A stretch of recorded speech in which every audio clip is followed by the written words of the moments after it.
நான் ஒரு வீடியோ பார்த்தேன். அதில் வந்து பார்த்திங்கன்னா, இப்போது இந்த லட்டுன்னு ஒரு சேனல் ஓப்பன் பண்ணி கோயம்பேடு மார்க்கெட்டில் மூட்டை தூக்குற பொண்ணு வீடியோ போட்டிருந்தாங்க. அவங்களோட கஷ்டங்களெல்லாம் சொல்லி ரொம்ப ரொம்ப சின்ன வயசுலேருந்தே ரொம்ப கஷ்டப்பட்டிருக்காங்க. அவங்களுக்கு வந்து பார்த்திங்கன்னா, அவங்களோட வறுமையே அவங்களுக்கு ஒரு தாயாக இருந்து தந்தையாக இருந்து அவங்களுக்கு எல்லா பாடத்தையும் கற்றுக் கொடுத்துருக்கு. இப்போ அவங்க ரொம்ப தெளிவாக இருக்காங்க, நல்லா வியாபாரம் பண்ணுறாங்க. 85 கிலோ வரையும் மூட்டை தூக்கியிருக்காங்க. இந்த மாதிரி அந்த மூட்டை தூக்கி அந்த வியாபாரம் பண்ணி அவங்க குடும்பத்தை அவங்க காப்பாற்றுறாங்க.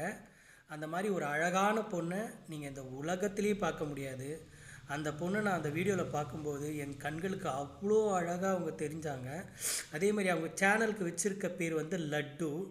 அவங்க நிஜமாலுமே லட்டு தான். ரொம்ப அழகாக இருந்தாங்க. கருப்பில் அழகுனா அவங்க தான் அழகு, அப்படி ஒரு அழகு.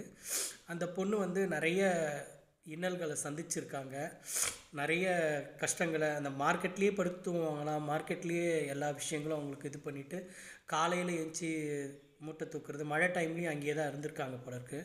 அந்த மாதிரி இருந்து தன்னோட வாழ்க்கையை புரிஞ்சு இப்போ கொஞ்சம் வந்து அவங்க மேல் நோக்கி வந்திருக்காங்க. அவங்கள வந்து நிறைய பேர் ட்ரால் பண்ணுறாங்க, அப்படி இப்படின்னு சொல்கிறாங்க. தயவு செஞ்சு யாரும் அந்த மாதிரி பண்ணாதீங்க. கஷ்டப்படுறவங்களுக்குல தயவு செஞ்சு கிண்டலே பண்ணாதீங்க. ஏன்னா அவங்க லைட்டாக சாபம் எதனா ஒரு இது பண்ணி மனசு வருத்தப்பட்டால் கூட அது அப்படியே உங்களுக்கு 100 மடங்கு உங்களை வந்து தாக்க ஆரம்பிச்சிடும். நான் இதை ஏதோ காமெடியாக சொல்கிற மாதிரி நினச்சிக்காதீங்க. அதனால் தயவு செஞ்சு வருத்தப்பட்டு கஷ்டப்பட்டு முன்னேறவங்கள முடிஞ்சால் கை தூக்கி விடுங்க. இல்லையா, உங்களால் முடியலையா, அமைதியாக கடந்து போயிடுங்க. ஒரு பிரச்சனையும் இல்லை. இல்லையா, உங்களால் ஒன்று பண்ண முடியும், அவங்கள மோட்டிவேட் பண்ண முடியும். அவங்கக்கிட்ட சொல்லுங்கள், நீங்கள் நல்லா பண்ணுறீங்க, நீங்கள் நல்லா வரீங்க. அந்த மாதிரி நிறைய பேர் அவங்க சொல்கிறாங்க. எவ்வளோ பாதி பேர்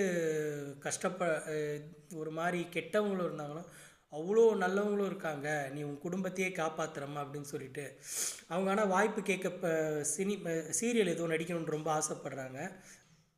அதனால் அவங்களுக்கு வந்து தயவு செஞ்சு ஹெல்ப் பண்ணுங்கள். யாருன்னா டைரக்டர்ஸ் யாருன்னா பார்த்தீங்கன்னா தயவு செஞ்சு ஹெல்ப் பண்ணுங்கள்.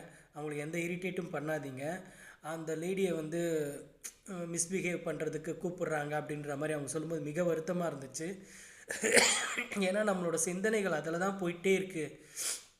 ஏன்னா கெட்ட விஷயந்தான் நம்மளுக்கு ஈஸியாக நம்மளால் கிராஸ் பண்ண முடியும். நல்ல விஷயங்கள் நம்மளுக்கு வர்றதுக்கு கொஞ்சம் எப்போவுமே எவ்வளோ ஏஜாக இருக்கவங்களுக்கும் அது நடந்துக்கிட்டே தான் இருக்குது. அதனால் தயவு செஞ்சு அவங்கள வச்சு எதனா சீரியலோ இல்லை எதனா படம் எடுக்க விரும்புகிறீங்கன்னா தயவு செஞ்சு அவங்களுக்கு ஹெல்ப் பண்ணுங்கள். அவங்க ரொம்ப அழகாக இருக்காங்க.